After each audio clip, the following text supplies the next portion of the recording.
the things you love, you tend to love yourself more because you come to understand your value. And that's the next point here, is your value. It's hard for us as human beings to look at marriage or a relationship as a transaction, but it is. This is a famous Taj quote, but everything is a transaction, including marriage and a relationship.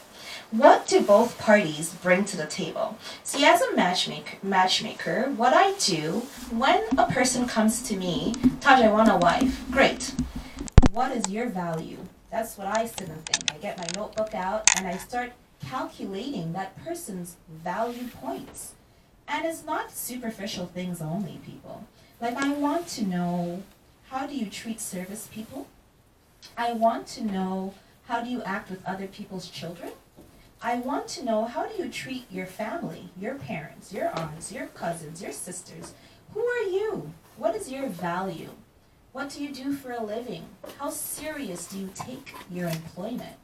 These are the things that I work on when I'm building somebody's value scale. So then I try to match them with somebody else who is of equal value. So I'm not even going into the physicality, how they look, what they do, any of that. First of all, what is your value as a husband? What can you bring to my female clients? Why should they choose you? Why should I offer you on the table as somebody that they should marry? Right? So in your own personal life, when you are seeking marriage yourself, make your value list. What are your values? What do you bring to the table as a woman?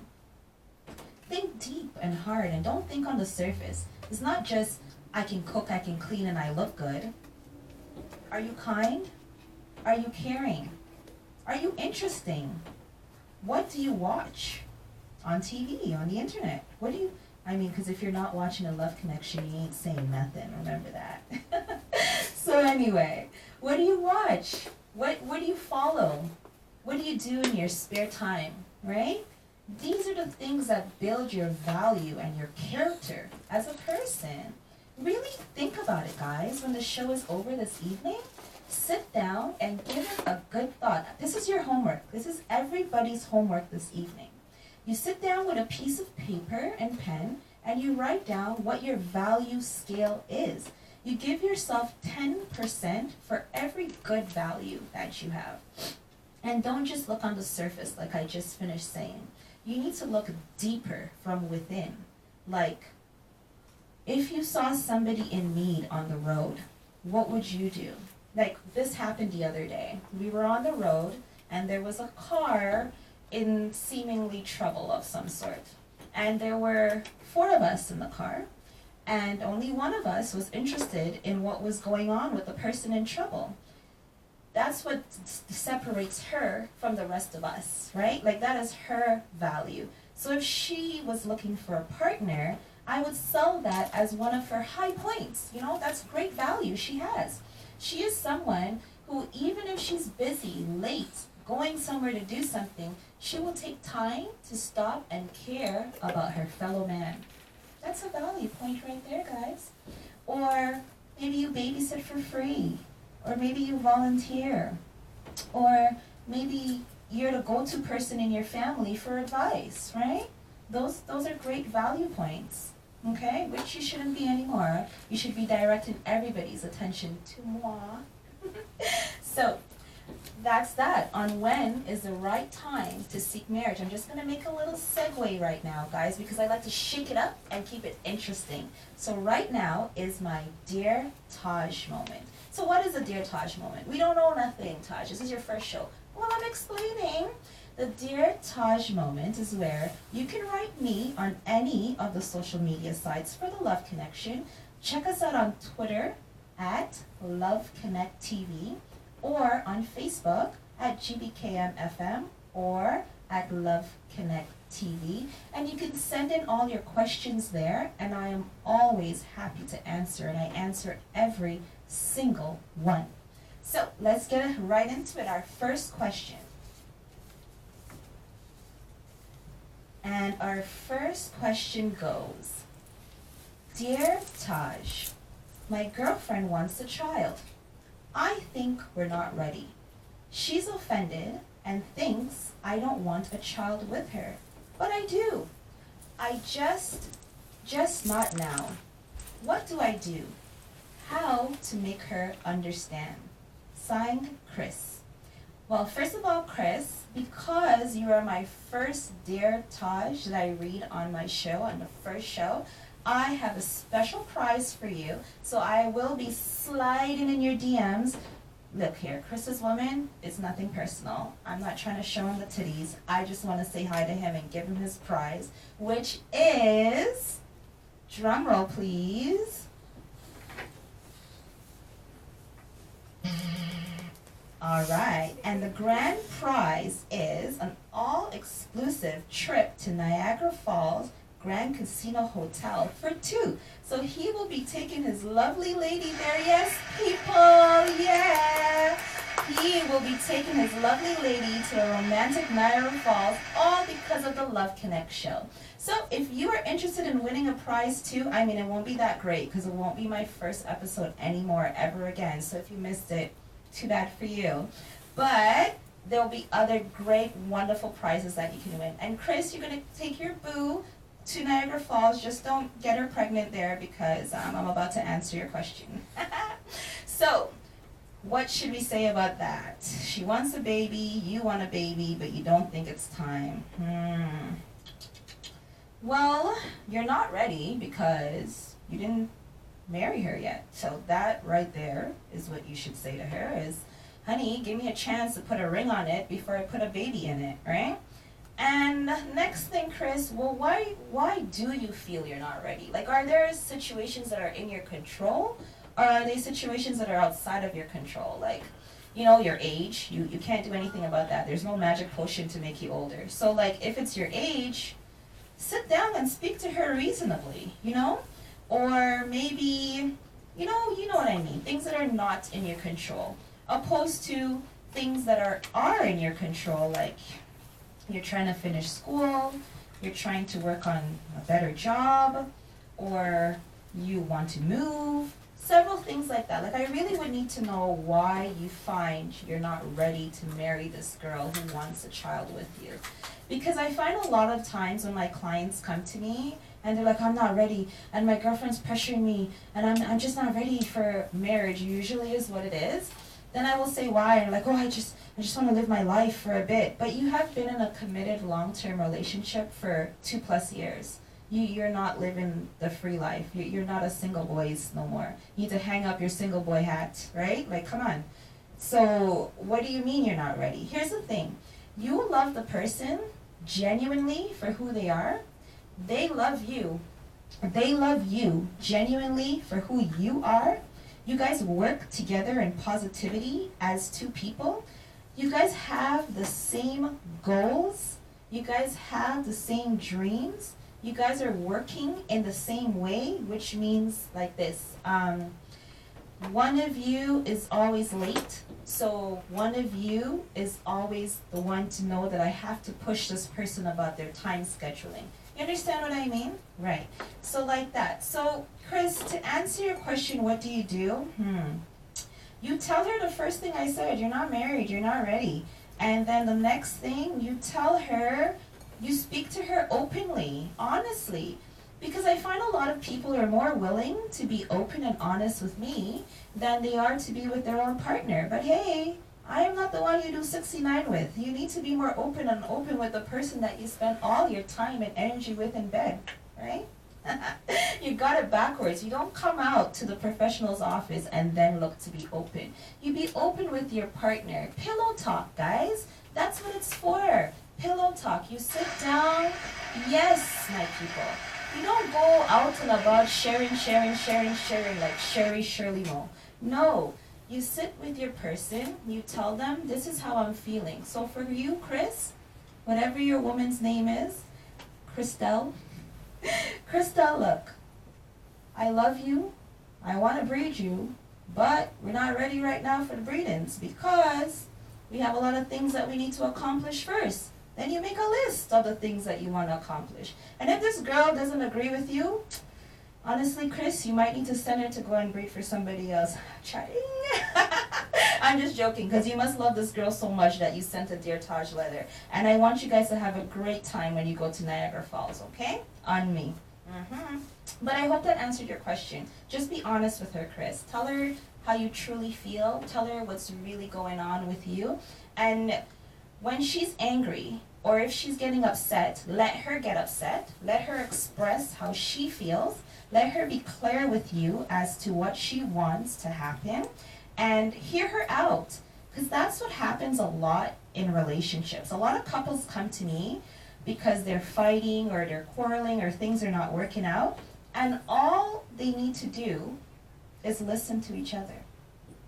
I know it sounds simple, it really does, but it's not as simple for many as it sounds. See, sometimes when somebody talks, especially if they're talking about us, we get offended. Like even I do it. Sometimes my husband needs to call me out on my behaviors and activities. Like I'm a very bullheaded person. I may not seem like it, but I am. And I don't really take talk too well. So sometimes I find myself in situations where my bullheadedness has been a negative for me. Like it has caused me trouble. Like the other day I was trying to while out at my children's school. You know, I probably should have thought a bit better about that. And by while out, let me clarify myself. Like I was upset that I found, things weren't going as they should. So I wanted to address the situation properly. Like I wanted to speak to the parent and say, this should not be happening. But my bullheadedness wouldn't let me. And I felt like I was the only one who was right. And they were definitely wrong. And so I was going there on war tips, and it took my husband to come in and say, Taj, take a deep breath, think about what you're saying, think about what your intentions are, and more importantly, think about the intentions of that other parent. And I was like, ooh, who's the relationship consultant here, you or me, honey? Because he's right. And I needed to do that. I needed to calm down. I needed to take a breath. I need to think, and I needed to logically, why am I this upset? And at the end of the day, I realized this was not called for. I'm totally in the wrong. Thank God my husband stopped me before I went to the school and made a fool of myself, right? And then who knows, there would be 100 comments on this video talking about, hey, I know that woman, she was making trouble at the children's school the other day. But thankfully, my husband saved me from that. So, back to our segment on marriage and when you feel that you are or are not ready for marriage. I have a personal story of clients to share with you guys. I'm not going to name them, but they are far away because as you know, or you may not know, and if you don't know, it's because you're not paying attention, I am an international matchmaker. So what does that mean, Taj? Like, what is that? You're just throwing out words and we don't know what it means. It means that if you live here in Canada, and you feel like I have searched high and I have searched low, and the woman for me is not here. Where can I find her? Like I've looked everywhere. I've tried a library, I've tried a club, I've tried a grocery store, which by the way is a great place to meet people. The grocery store, a lot of us think, oh, let's go to the club. But the thing is, at the club and other places like that, like a restaurant or some other sort of outing, you're not really meeting the person. You're meeting their representative, because we're not just going to show up to the club in our natural form, in our regular self. We're going to attract, bumblebees, right? So we need lots of honey on us. So this is not the place to go find your wife or your husband. But when you're going through the aisles in the grocery store, you have time to observe people in their natural habitat. So I always suggest to single men and women, like I will find them for you, but I always say, you should go out, take a little look for yourself first, see what it is that you like out there in the world. And so one tip from Taj today is, if you are single, go check in the grocery store. I mean, I'm not saying you're going to find your husband in the aisle, but you're going to find more scale of people. Like, you see men shopping for food, you see women trying to be healthy, you see people trying, you see people just on their daily activity, how they normally look, You know, you get a good snapshot of their realistic life. So that's the tip. You should check the grocery store. So anyhow, what was I saying? I'm moving on, going on with the story. So the couple now, he comes to me and he is looking for a partner. And so I said, well, what have you tried before? Like, where have you gone to look for a wife? And he says, well, I haven't really been looking for a wife. I just, when girls see me and like me, and then I start dating them, and then I realize they're not the one for me. So you're just dating whoever wants you? He's like, yeah, because, you know, I don't think I have all that looks, so if women are coming my way, I'm happy to receive. That's the problem right there. Why are you selling yourself short? Why are you saying that people don't want you for your looks? There is somebody in this world for everybody, right? So it turns out that he was right, actually. Because of his personality, and what his age as well, and what he, because he's a young guy, and what he was with an old soul, and what he was seeking in a partner, I would have a hard time, sorry ladies if you feel like this is not true, but I would have a hard time finding that woman locally for him. So I suggested to him, how do you know that your soulmate isn't somewhere else, halfway across the world? I mean, why do we have to have our radius so small as to where we will find our soulmate in a world of over 6 billion people? They can be anywhere. So that's why it's best to find your match through me. Because I have the connects. I have women, men all over the globe. And I have successfully matched literally hundreds of marriages. So now I'm here at my new home at GBKM to match you and your family and anybody else that you know who is single and looking for love. So after a while, him doing his profile, him setting up his account, things going on, we were able to pinpoint where his woman should come from. Because we are ethnically diverse. We're an ethnically diverse world. We're socially diverse. We have different cultures. And sometimes a certain culture, like the way a culture has raised this woman, or the way a culture has raised this man, makes them ideal for somebody else. Do you understand what I mean? Like, he wanted a traditional, old school relationship, and he's quite young, but very successful too. Finding his match out here was very hard for me because I was not able to find so many old-schooled young women who want that traditional Molly Maker housewife life, right? And he wasn't looking for somebody to use or abuse or dominate or anything like that. He just wanted to grow with somebody who believed in traditional male-female values. And he also wanted to be with somebody within his age range. And that is his right. There is nothing wrong with that. And I am so happy that I was able to find him someone. As a matter of fact, they're getting married this summer. So I have a trip to Barbados. Woohoo! So hopefully I will get to film from there and you guys can join me in Barbados while I go and get those couple married. Well, I mean, I'm not ordained to marry people or anything, but I get invited to a lot of weddings, obviously, and I like to show up to as many of them as I can. So now that I'm here with my new show, I will be taking you, my guests, along with me as I go on all these great and awesome adventures.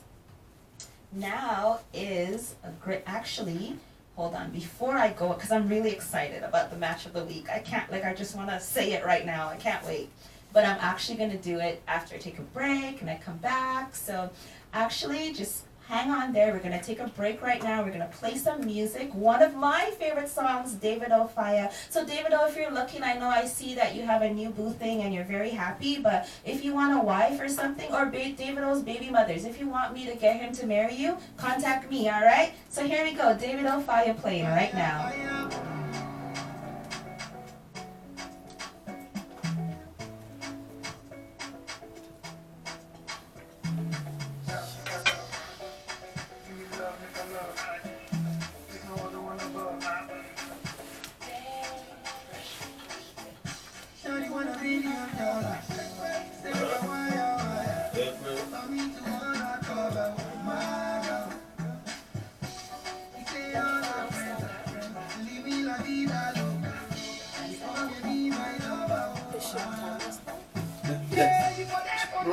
It's not right.